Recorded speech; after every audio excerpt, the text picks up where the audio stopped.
সবাইকে স্বাগতম বোটানি ক্লাসে। আজকে আমাদের টপিক হচ্ছে নন মেজর বোটানি। বিষয় হচ্ছে অ্যালগি, ফানজে এবং লাইকেন। আমি মোহাম্মদ মাহিদুর রহমান। চলো প্রথমে আসি শৈবাল। শৈবালের ইংলিশ নাম অ্যালজি।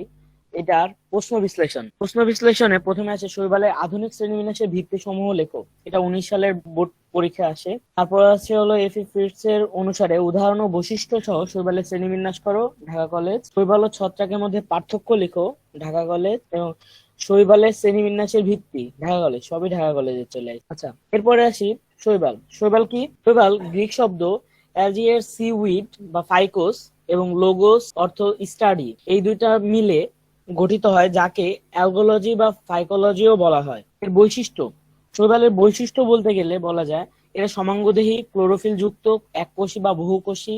এককোষী হতে পারে আবার বহুকোষী হতে পারে। এদের কোষ প্রাচীর মূলত সেলুলোজ এবং পেকটিন দ্বারা গঠিত। সঞ্চিত খাদ্য শর্করা। রেণুস্থলী এককোষী এবং যৌনক্রম অস্পষ্ট। অস্পষ্ট বলতে বোঝানো হয় আইসোমরফিক বা হেটেরোমরফিক ধরনের হয়ে থাকে। এছাড়াও আরো কিছু বৈশিষ্ট্য বিদ্যমান। সংজ্ঞার ভেতরে অনেক বিজ্ঞানী অনেক ধরনের সংজ্ঞা দিয়েছেন। যেমন এফি ফ্রিটস বলেন, অ্যালগা মাস্ট বি হলোফাইটিক অর্গানিজম। এদের মধ্যে বিভিন্ন ধরনের বৈশিষ্ট্য বর্তমান এবং এরা আর্কিওগনেটিক প্ল্যান্ট। এছাড়াও জেম স্মিথ, প্রেসকট, সিং আরো কিছু সংজ্ঞা প্রদান করেন। এগুলো আপাতত বাদ, মানে দেখে নিও। শৈবালের বাসস্থান। শৈবাল বলতে গেলে প্রায় সব স্থানেই বসবাস করে, তবে সবচেয়ে বেশি বসবাস করে জলজ পরিবেশে। শৈবালের বাসস্থানে প্রায় 30,000 প্রজাতি নিয়ে শৈবাল জগৎ গঠিত। কিছু কিছু শৈবালের বাসস্থান ধানক্ষেত, প্রাণীর দেহ, কাঠ, প্রস্তরখণ্ড, ঘরের দেয়াল প্রভৃতি বায়বীয় অঞ্চলেও দেখা যায়। এখন বাসস্থানের মধ্যে জলজ শৈবালের মধ্যে আবার জলজ শৈবাল দুই প্রকার। একটা হচ্ছে স্বাদু বা মিঠা পানির শৈবাল, আর একটা হচ্ছে সামুদ্রিক শৈবাল বা লোনা পানির শৈবাল। স্বাদু পানির শৈবালের মধ্যে উদাহরণ বলা যায় স্পাইরোগাইরা, ওয়াইডোগোনিয়াম, তারপর হচ্ছে চারা, নস্টক ইত্যাদি। আবার সামুদ্রিক শৈবালের মধ্যে বলা যায় সার্গাসাম, তারপর হচ্ছে বাঙ্গিয়া, পান্ডেনিয়া ইত্যাদি। এছাড়াও আরো আছে হচ্ছে বেনিফাইটিক শৈবাল, এপাফিটিক শৈবাল, থার্মোফাইটিক শৈবাল ইত্যাদি। এরপরে আসে শ্রেণীবিন্যাসের ভিত্তি। শৈবালে যে শ্রেণীবিন্যাস করা হয় তার ভিত্তি সমূহ। শৈবালকে বিভিন্ন ধরনের ভিত্তির উপর, যেমন রঞ্জক পদার্থ, ফ্লাজেলা, সঞ্চিত খাদ্য, বাহ্যিক বা আঙ্গিক গঠন, বাসস্থান, জীবনচক্র, প্রজনন, নিউক্লিয়াসের উপস্থিতি, কোষ প্রাচীরের গঠন ইত্যাদির উপর ভিত্তি করে বিভিন্ন শ্রেণীবিন্যাস করা হয়ে থাকে। শৈবালের শ্রেণীবিন্যাসের করেন ফ্রিটস এর শ্রেণীবিন্যাস। এই শ্রেণীবিন্যাসটা অনেক বোর্ড পরীক্ষায় আসছে এর আগেও, যেটা আমরা দেখে আসছি। এর মধ্যে প্রত্যেকটা শ্রেণীবিন্যাসের ব্যাখ্যা আমাদের বইতে দেওয়া আছে। আমি মূলত এখানে শ্রেণীবিন্যাস গুলো শুধু নামগুলো আনছি। ক্লোরোফাইসি, তারপর জ্যান্থোফাইসি, ক্রিপ্সোফাইসি, তারপর ব্যাসিলোফাইসি, ক্রিপ্টোফাইসি, ডেয়ানোফাইসি, ক্লোরোমাডেনাসি, এগুলো নিয়েছি। তারপর হচ্ছে ফায়োফাইসি, প্রোডোফাইসি, নিক্সোফাইসি, আর হচ্ছে আরেকটা এই 11টা মূলত ভাগ করা হয়, শ্রেণীবিন্যাস করা হয়, যেটা ফ্রিটস করে থাকেন 1945 সালে, সংশোধিত। তবে সর্বপ্রথম তিনি 4টি ভাগে ভাগ করেছিলেন 1935 সালে, আর 45 সালে এসে সেটি পুনরায় সংশোধিত করে 11টি ভাগে ভাগ করেন। তবে এই নেমাটোফাইসি যেটা আছে, এটাকেও বর্তমানে শৈবালের জীবাশ্ম শৈবাল এটাকে বলা হয়, এটিও বর্তমানে শৈবালের শ্রেণীবিন্যাসের আওতায় আনা হয়েছে। এর প্রত্যেকটারই বৈশিষ্ট্য এবং উদাহরণ রয়েছে। এটা একটু বই থেকে দেখে নিলে ভালো হবে। দৈহিক গঠন। দৈহিক গঠনের মধ্যে শৈবালের আসে এককোষী শৈবাল। এককোষী শৈবালকে আবার দুই ভাগে ভাগ করা হয়, সচল এককোষী আর নিশ্চল এককোষী।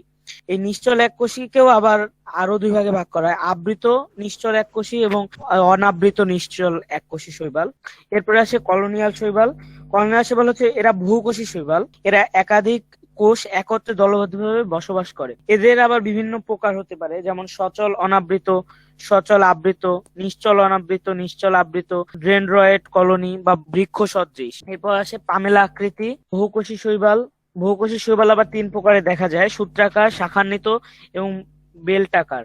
পামেলা আকৃতি, সাইফন আকৃতি। তারপর আছে হচ্ছে পলিসাইফনাস, তারপর চ্যাপ্টা ও পত্রবৎ, পর্ব ও মধ্য পর্ব বিশিষ্ট এবং সর্বাপেক্ষা উন্নত ও জটিল থ্যালাস। এগুলো হচ্ছে শৈবালের দৈহিক গঠন। এরপর আসি শৈবালের জনন। এই শৈবালের জননটা মূলত 3 ধরনের হয়ে থাকে, অঙ্গজ জনন, অযৌন জনন এবং যৌন জনন। অঙ্গজ জননের অনেক কয়েকটা ধাপ আছে, মানে ভাগ আছে। পর্যায়ক্রম, যেমন কোষ বিভাজনের মাধ্যমে অঙ্গ জনন হয়ে থাকে, তারপর খণ্ডায়ন এর মাধ্যমে, তারপর হচ্ছে হারমোগোনিয়ামের সাহায্যে, হারমোসিস্টের মাধ্যমে, প্রোটোনেমা, একাইনিটি, তারপর হচ্ছে বুলবিল ইত্যাদির হচ্ছে অঙ্গ জননের বিভিন্ন ধাপ। এটা আমি প্রথমে এখানে দেওয়ার চেষ্টা করছিলাম, কিন্তু ওইটা দেওয়ার পরে আর কি স্লাইডে প্রবলেম বেশি হচ্ছিল, দ্যাটস ওয়াই পরে বাদ দিতে হয়েছে। আচ্ছা, এটা হচ্ছে এই কয়টা হচ্ছে পর্যায়ক্রম, এগুলো অঙ্গ জননের অংশ, এই অঙ্গ জননের কিছু অংশ। এরপরে আসে অযৌন জনন। অযৌন জননে জুস্পোর বা চলরেণু ওর মাধ্যমে, তারপর অ্যাপ্লানোস্পোর, হিপনোস্পোর, তারপর হচ্ছে প্যামেলা দশা, অটোরেণু, অন্ত্ররেণু, অক্সোরেণু, মনোরেণু এবং টেট্রাস্পোর, মিওজোস্পোর, আর হচ্ছে মাইক্রোস্পোর, স্ট্র্যাটোস্পোর এবং কার্পোস্পোর। টোটাল 13টা ধাপ আছে অযৌন জননে। এই 13টি ধাপের মাধ্যমে অযৌন জনন সম্পন্ন হয়ে থাকে। এবং সর্বশেষ যেটি সবচেয়ে বেশি গুরুত্বপূর্ণ, যৌন জনন। যৌন জননের মধ্যে শৈবালের যৌন জনন মূলত দুই ধরনের, আইসোগ্যামাস যৌন জনন এবং হেটারোগ্যামাস যৌন জনন। এই আইসোগ্যামাস যৌন জননের উদাহরণ বলা যায় ইউলোথ্রিক্স, আর হচ্ছে হেটারোগ্যামাস এর যৌন জনন আবার দুই ধরনের, একটা হচ্ছে অ্যানাইসোগ্যামাস এবং উগ্যামাস। অ্যানাইসোগ্যামাসে মূলত মাইক্রোগ্যামেট এবং কি বলে বড় দুই ধরনের গ্যামেট থাকে, একটা বড় গ্যামেট যেটাকে ম্যাক্রোগ্যামেট বলা হয় এবং ছোট আকারেরটাকে মাইক্রোগ্যামেট বলা হয়। মাইক্রোগ্যামেট উৎপাদনকারী যৌনাঙ্গ গুলোকে মাইক্রোগ্যামেটোম্যানজিয়া বলে এবং মাইক্রো উৎপাদনকারী যৌনাঙ্গ গুলোকে মাইক্রোগ্যামেটানজিয়াম বলে। এরপরে ধাপ হচ্ছে উগ্যামাস। উগ্যামাসে আবার সংশ্লেষ, পার্থেনোজেনেসিস এবং অটোগ্যামি সংগঠিত হয়। এ হচ্ছে জনন প্রক্রিয়া। এবার আসি অর্থনৈতিক গুরুত্ব। উপকারী দিক, যা খাদ্য তৈরিতে সাহায্য করে, কৃষি কাজে, যেমন নীলাভ সবুজ শৈবাল, তারপর হচ্ছে নীলাভ সবুজ শৈবাল কোনো কোনো ক্ষেত্রে মাটিতে নাইট্রোজেনের স্থিতিকরণের প্রধান এজেন্ট হিসেবে কাজ করে, ফলে মাটির উর্বর শক্তি বৃদ্ধি পায়। এছাড়াও আছে পশুর খাদ্য তৈরি, গবেষণাগার ও শিল্প কারখানায়, ওষুধ শিল্প, জ্বালানি গ্যাসের উৎস হিসেবে শৈবাল কাজ করে এবং গৃহায়নে, এবং সর্বশেষ বিনোদনে। বিনোদনের বলতে বোঝানো হয় যে বিনোদনের ক্ষেত্রে এই অ্যাকুরিয়ামে, যেমন আমরা অ্যাকুরিয়ামে মাছ ব্যবহার করি, সেই অ্যাকুরিয়ামে মাছের খাদ্য হিসেবে ফাইটোপ্ল্যাঙ্কটন ব্যবহৃত হয়, যেগুলো শৈবালেরই অংশ। এরপর আসি এর কিছু অপকারী দিক। অপকারী দিকের মধ্যে সর্বপ্রথমে আছে ওয়াটার ব্লুম সৃষ্টি, পানির বর্ণ পরিবর্তন, বিষাক্ত পদার্থ নিঃসরণ, মানব স্বাস্থ্যের ক্ষতি সাধন, প্রাণীদেহে রোগ সৃষ্টি, লোহিত জোয়ার সৃষ্টি ইত্যাদি। আচ্ছা, এই গেল মূলত শৈবালের বেসিক কিছু ধারণা। এর মধ্যে অনেক ব্যাখ্যার টপিক আমি গ্যাপ দিছি, যেগুলো একটু দেখে নিলে ভালো হবে। এরপরে আসি, একটা টপিক আছে যে ইডোগোনিয়ামের শ্রেণীবিন্যাস, তার পুরো জনন প্রক্রিয়া, দৈহিক গঠন, তারপর হচ্ছে এর অর্থনৈতিক গুরুত্ব। এটা আমাদের বইতে দেয়া আছে। এইটা সম্পর্কে একটা কোশ্চেন আসছিল মেবি, আমি দেখছিলাম আর কি, বাট এটা আমার স্লাইড করা সম্ভব হয়নি। এটা একটু এমনি বেসিক বলার চেষ্টা করছি। দৈহিক গঠনে ইউডোগোনিয়াম হচ্ছে 3টি শ্রেণীতে ভাগ করা হয় একে। সর্বনিম্নে পাদকোষ বা হোল্ডফাস্ট, সর্বশীর্ষের অ্যাপিকাল কোষ এবং ইন্টারক্যালারি বা মধ্যবর্তী কোষ। কোষের গঠনে প্রতিটি কোষ একটি 3টি স্তর বিশিষ্ট পুরু ও শক্ত কোষ প্রাচীর দ্বারা আবৃত থাকে। সর্ববাইরের স্তর কাইটিন নির্মিত, মধ্য স্তরটি প্যাকাইটিন এবং ভেতরের স্তরটি সেলুলোজ নির্মিত। কোষ প্রাচীরের ঠিক নিচেই প্লাজমা মেমব্রেন রয়েছে, যা অভ্যন্তরস্থ সাইটোপ্লাজম, ক্লোরোপ্লাস্ট, মাইটোকন্ড্রিয়া, গলজি যন্ত্র ইত্যাদিকে ঘিরে রাখে। কোষে একটি মাত্র নিউক্লিয়াস থাকে। এর গঠনে এর জনন প্রক্রিয়া 3 ধরনের হয়ে থাকে, অঙ্গজ, অযৌন এবং যৌন প্রক্রিয়ায়। ইউডোগোনিয়ামের জনন প্রক্রিয়াটা অনেক গুরুত্বপূর্ণ, বিশেষ করে অযৌন জনন এবং যৌন জননের ধাপ। অযৌন জননের ধাপটির মধ্যে দেখা যায় যে, আচ্ছা, এখানে 3টা ধাপ, অঙ্গ জনন, অযৌন জনন এবং যৌন জনন। এই 3টা ধাপ একটু দেখে নিবা। আর হচ্ছে এর মধ্যে ইউডোগোনিয়ামের উল্লেখযোগ্য বৈশিষ্ট্যের মধ্যে বলা হয়, এটি হচ্ছে থ্যালাসটি সূত্রাকার এবং অশাখান্বিত, এক কোষ এক সারি, লম্বা ও বেলনাকার কোষ উপর্যুপরি সজ্জিত হয়ে অশাখা সূত্র গঠন করে। কোষে জালিকাকার বা রেটিকুলেট ক্লোরোপ্লাস্ট বিদ্যমান। ফিলামেন্টের দেহ কোষে বিশেষ কোষ বিভাজন দেখা যায় এবং বিভাজিত কোষের শীর্ষভাগে এপিকাল ক্যাপ বিদ্যমান। অযৌন জননে বহু ফ্লাজেলা যুক্ত জুস্পোর বা জটিল জুস্পোর দেখা যায়। এদের যৌন জনন উগামী ধরনের। অ্যান্ডোস্পোর অঙ্কুরিত হয়ে খাটো পুংসূত্র ন্যান্নাডোরিয়াম উৎপন্ন করে। এ হচ্ছে ইউডোগোনিয়ামের ধারণা। এখন আসি ছত্রাক। প্রশ্ন বিশ্লেষণে দেখা যায় শৈবালের আধুনিক শ্রেণীবিন্যাসের ভিত্তি সমূহ, দুঃখিত, এটা তো সেই ছত্রাক। ছত্রাক হলো অপুষ্পক, ইউক্যারিওটিক, ক্লোরোফিল বিহীন, সমাঙ্গদেহী, মৃতভোজী, পরভোজী, রেণু বহনকারী ইত্যাদি বৈশিষ্ট্যধারী এই প্রাণীকে ছত্রাক বলা হয়। ছত্রাকের বৈশিষ্ট্যের ভিতরে বলা হয় এদের দেহ মূল কাণ্ড ও পাতাবিহীন, এদের ক্লোরোফিল নেই, এরা এককোষী অথবা শাখা পোশাখা বিশিষ্ট সূত্রাকৃতি ভূকোষী এবং কেবল অগ্রভাগ দিয়ে বৃদ্ধিপ্রাপ্ত হয়। এরা কোষপ্রাচীর দিয়ে ঘেরা, যেটা মূলত কাইটিন দ্বারা গঠিত। তবে উমাইটোসিস ছত্রাকে সেলুলোজ থাকে। কোষের প্রধান সঞ্চিত খাদ্য হচ্ছে গ্লাইকোজেন। এরা মূলত অযৌন ও যৌন পদ্ধতিতে জনন কার্য সম্পন্ন করে এবং প্রধানত স্পোর উৎপাদনের মাধ্যমে অযৌন জনন সম্পন্ন করে। এরা মূলত ছায়াযুক্ত স্থানে জন্মাতে বেশি পছন্দ করে। জননাঙ্গের চারদিকে বন্ধা কোষ দ্বারা আবৃত থাকে। এদের দেহে কোনো পরিবহন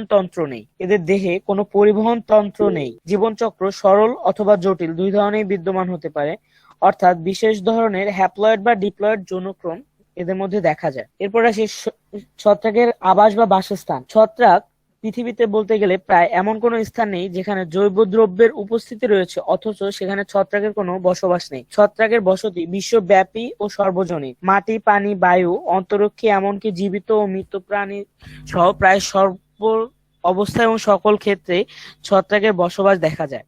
কিছু ছত্রাক শাকাশী প্রাণীর বিষ্ঠার উপর জন্মে বলে এদেরকে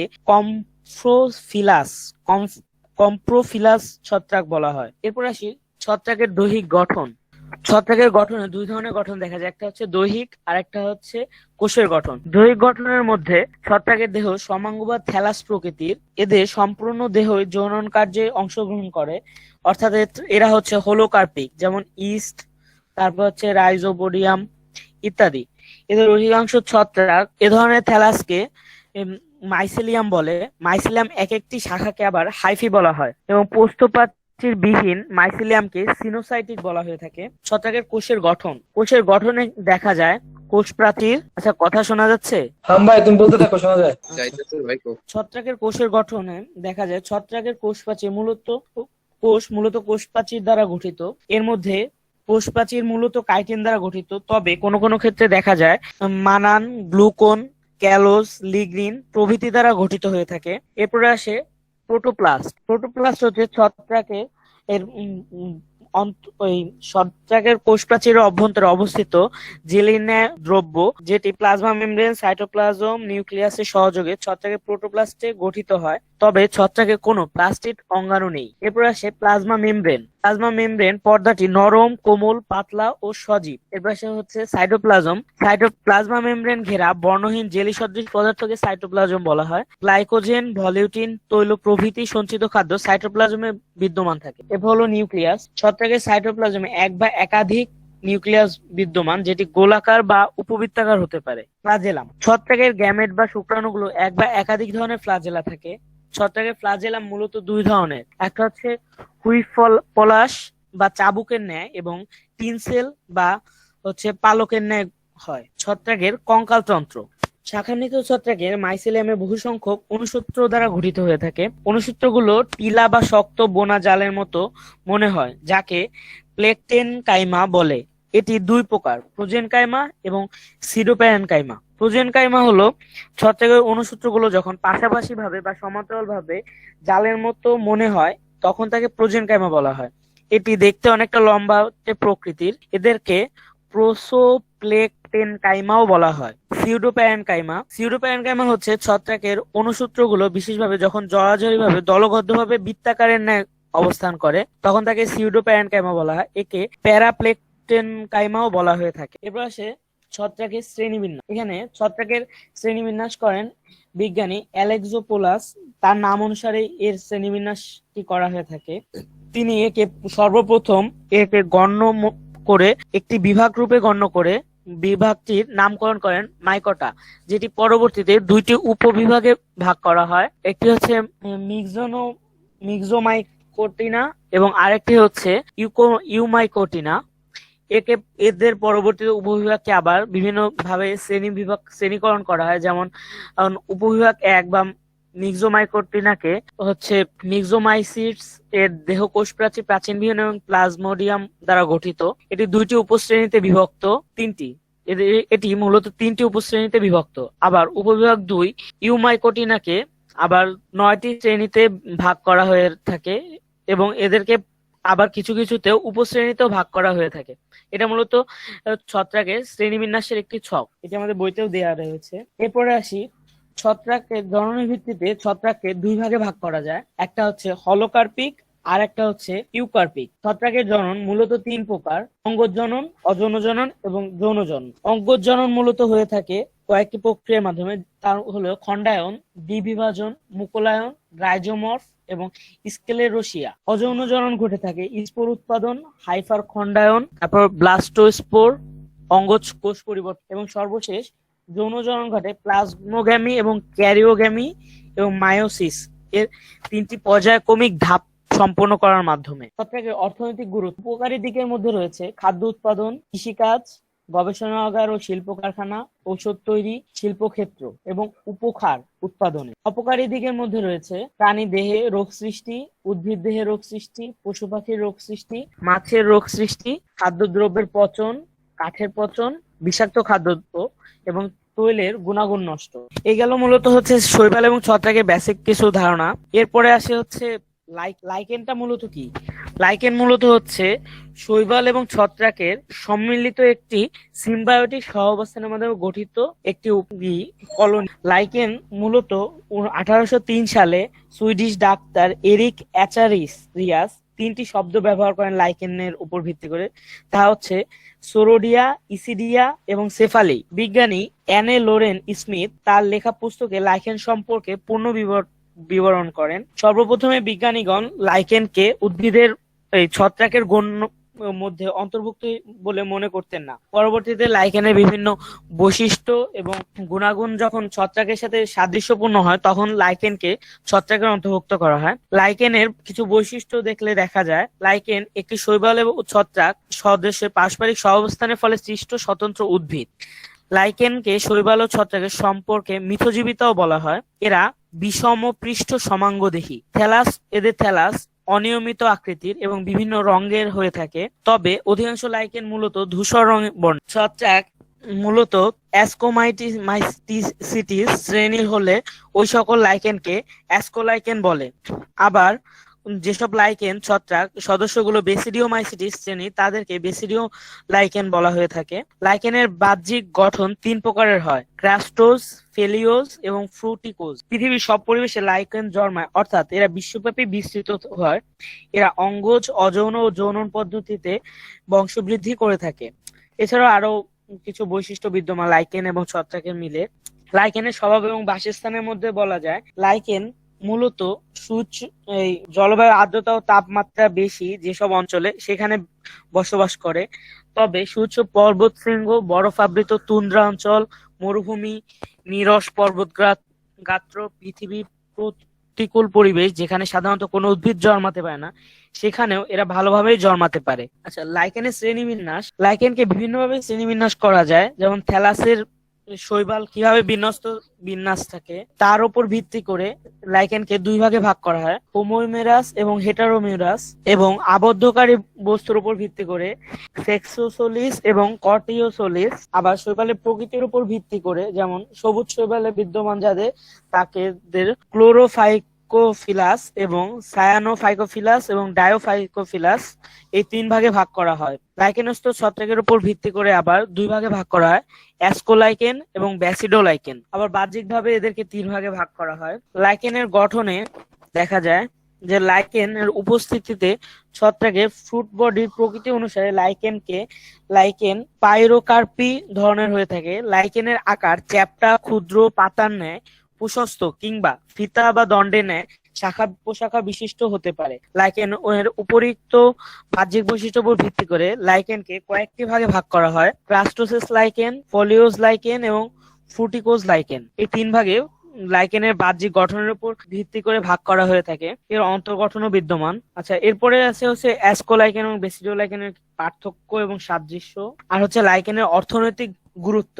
লাইকেন প্রাণীর খাদ্য হিসেবে, পতঙ্গের খাদ্য, মানুষের খাদ্য হিসেবে ব্যবহৃত হয়ে থাকে। ওষুধ শিল্প, রঞ্জক পদার্থ, সুগন্ধি বস্তু তৈরি, লিটমাস পেপার তৈরি, অ্যালকোহল প্রস্তুত, ধর্মীয় বিভিন্ন কাজ, বিষ প্রস্তুতি, প্রাকৃতিক উৎপাদন সংগ্রহ, গৃহসজ্জা ইত্যাদি ক্ষেত্রে লাইকেন ব্যবহৃত হয়ে থাকে। আবার লাইকেনে কিছু ক্ষতিকারী দিকও রয়েছে, যেমন লাইকেন রোগ সৃষ্টিও করে থাকে অনেক ধরনের, যেমন অ্যালেক্টোরিয়া, ইউসেনা, ইভেরোনিয়া ইত্যাদি ধরনের নানাবিধ রোগ, তারপর নানাবিধ তৈজসপত্র ক্ষতি সাধন, উদ্ভিদের ক্ষতি সাধন ইত্যাদি ক্ষতিকর দিকও লাইকেনে বিদ্যমান। এই মূলত লাইকেন সম্পর্কিত সাধারণ কিছু ধারণা। ধন্যবাদ সকলকে।